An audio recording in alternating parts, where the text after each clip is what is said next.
All right, well, let's go live now to our reporting team who's at the Zondo Commission for us in the centre of Joburg, our senior political reporter Ziyanda Ngcobo, also with her, the person who covers the Zondo Commission for us, Tamala McLeod. Ziyanda, good afternoon to you. I'd like to start with you if I can. What did you make of the arguments? You've had both sides of these arguments now. One of the strong arguments that came from the evidence leader, the advocate Pretorius, was that the judge is acting not as a judge in a criminal case or a court case, but as the chair of a commission, which is actually part of the executive.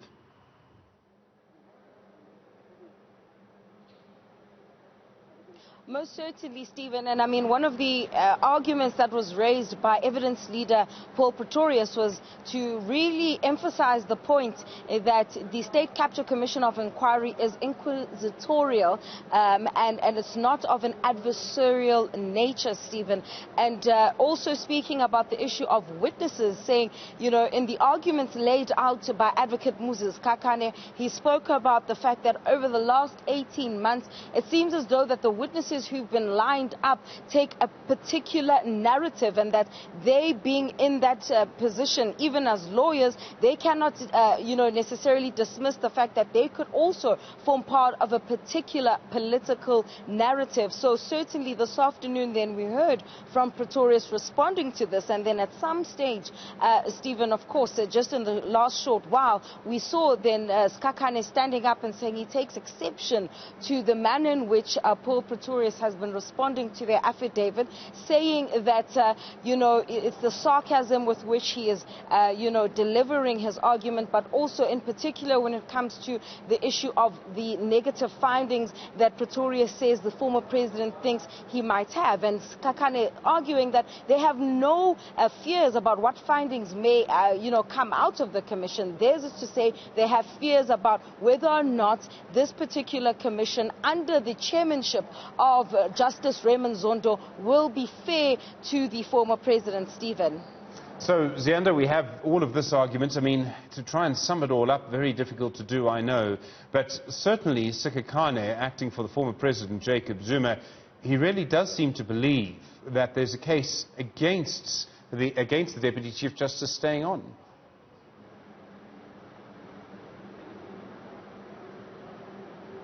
No, most certainly, Stephen. And I mean, the affidavit was split up into four. First, they also spoke about, how the commission came into being, and the issue of the former public protector, Thuli Madonsela's state of capture report really,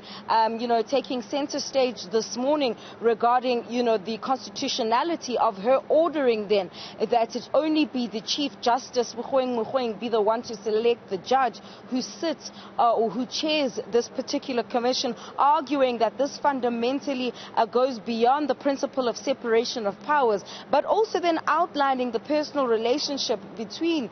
Zuma and former and Zondo, I should say, Stephen, and explaining how this actually really affects the bias. Now, Skakane is spending a lot of time regarding bias and what the definition of bias is, how then how the Deputy Chief Justice could be biased in this particular matter, but then also going on to outline the legal principles that he was using in this application for recusal. And really, Stephen, not arguing, saying they don't argue the fact that Zondo is a man of integrity. However, and of course Kakane saying that humans inherently don't usually have the ability to self-reflect and introspect, and saying in this particular instance he's imploring then the Deputy Chief Justice to apply his mind and to see this matter objectively and step outside of himself and review the comments that he's previously made, citing of course then the conversation that he had with former Minister and current Environmental Affairs Minister Barbara Hogan, I beg your pardon, Stephen, as well as Minister Pravin Gordhan. Now we know, Stephen, with the previous war of words between Zuma's lawyers and Zondo, that they take particular exception to Minister Pravin Gordhan, especially when it comes to how they view the commission to be treating him, and why he, for an example, hasn't been subpoenaed, why Zuma, for an example,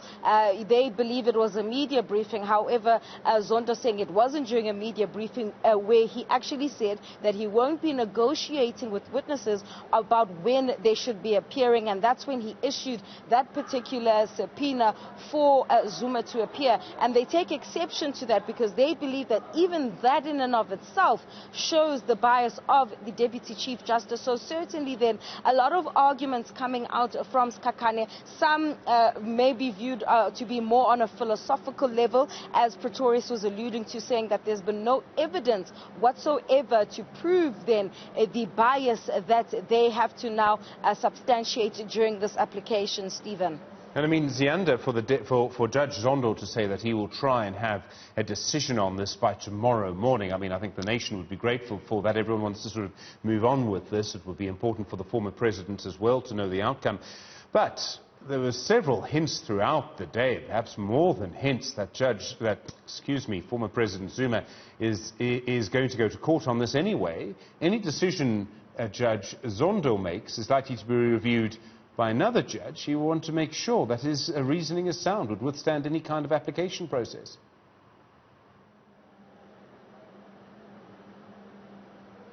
Most certainly, and I mean, you'll remember even at some stage during the proceedings today, Stephen, that even the Deputy Chief Justice Raymond Zondo asking then that if this matter does then go to another judge, will they not have, similar problems that they faced here at this particular commission? And of course, hearing Skakane even arguing to say that by very nature, this application in and of itself tends to be a bit tricky in the sense that you must now go to the person who you want to have recused and you're applying before them, and essentially, as you've mentioned, there are some hints that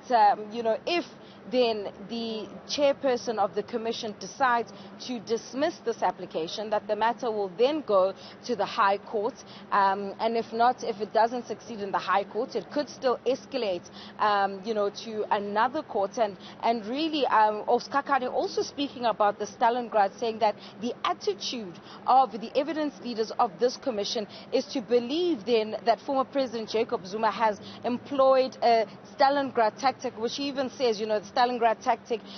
it was one of the shortest fought wars in any case, so factually that's not even correct. But nevertheless then, Stephen, also really emphasizing that, even using the example then when the former president was ill and the Deputy Chief Justice having said that he would like to meet with Zuma's doctors, and Skakane saying that the Deputy Chief Justice missed an opportunity by not then meeting with Zuma's doctors at that particular point in time, because then he would have gotten a better understanding of the context. And really, Stephen, I must say that when Skakane was speaking about this,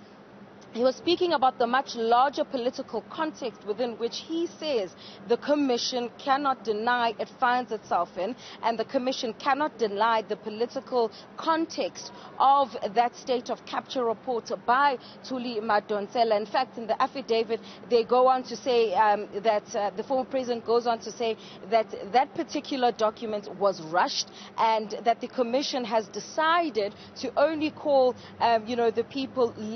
implicated in that document. But then we just heard not long ago from Pretorius responding to say that Zondo did nothing that was out of the ordinary or that was beyond his scope. Of course then, because the Commission emanates from that state of capture report, it was only befitting then for them to call those who were mentioned in that report. But Skakane had earlier said then that the political context of this report must be taken into consideration, and essentially saying that the former president has been on trial in this particular commission of inquiry, which is part of the reason why they don't believe that